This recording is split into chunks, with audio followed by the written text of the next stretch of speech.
High up in a remote mountain range, there is a small village where the wind barely rustles the pine needles.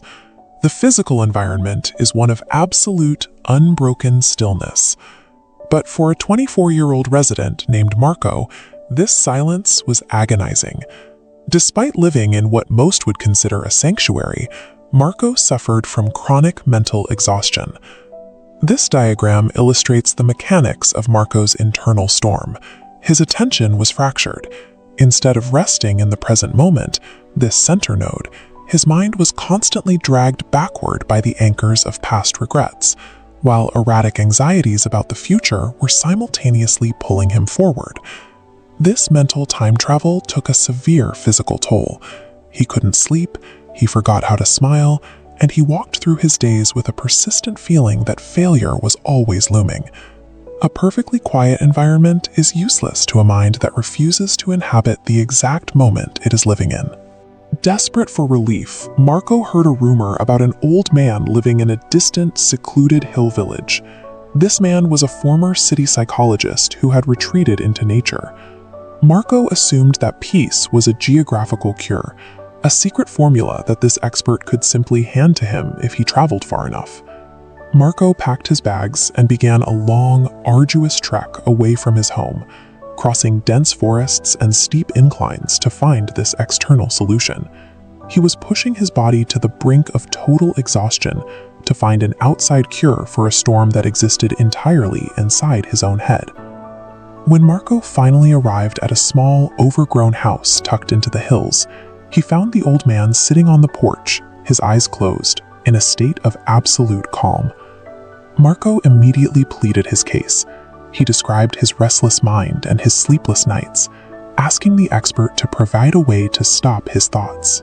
Instead of offering psychological analysis, the old man stood up and proposed a strict physical constraint. He filled a clear glass with water to the absolute brim. As you can see, the liquid is held in place solely by surface tension. The slightest tremor or distracted step would cause it to spill. He handed the glass to Marco with a single instruction: walk to the edge of the adjacent busy village and back. If he lost a single drop, he failed the task. By raising the immediate stakes to such a delicate threshold, the old man forced Marco into a state of absolute, singular attention. Marco stepped into the narrow, winding streets of the village, immediately colliding with a wall of chaotic external noise. The sensory overload was intense. Shopkeepers shouted prices, stray dogs barked from alleyways, and children ran across his path. This model illustrates how Marco's brain began actively filtering the environment.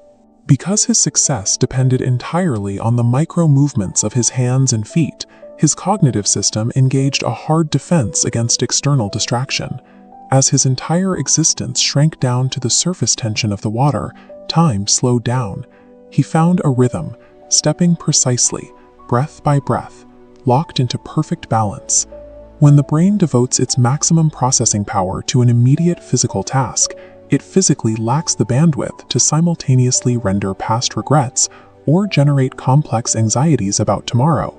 Marco had achieved absolute internal silence, right in the center of overwhelming external chaos. Marco arrived back at the porch, exhausted but victorious. He hadn't spilled a single drop. The old man nodded, administering a test of awareness. He asked Marco to recall the playing children or the village noise. Marco realized he couldn't remember hearing a single bark or seeing a single face. For the duration of that walk, his reality consisted entirely of the rim of the glass. This chart shows the concept of sensory anchoring. When a present physical action fills the cognitive load to 100%, it overrides the background processes running fear and regret. He had starved his anxiety of the energy it needed to exist.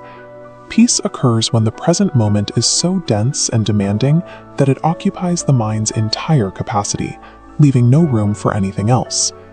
By the time Marco left the porch, the sun was setting. The temperature dropped, the birds returned to their nests, and Marco walked back home. He was no longer trying to outrun his thoughts or escape his surroundings.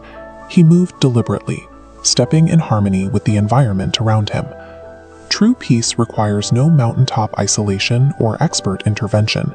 It is a retreat into the exact second currently being lived. When the outside world gets too loud, the noise recedes behind the focus of a single deliberate step.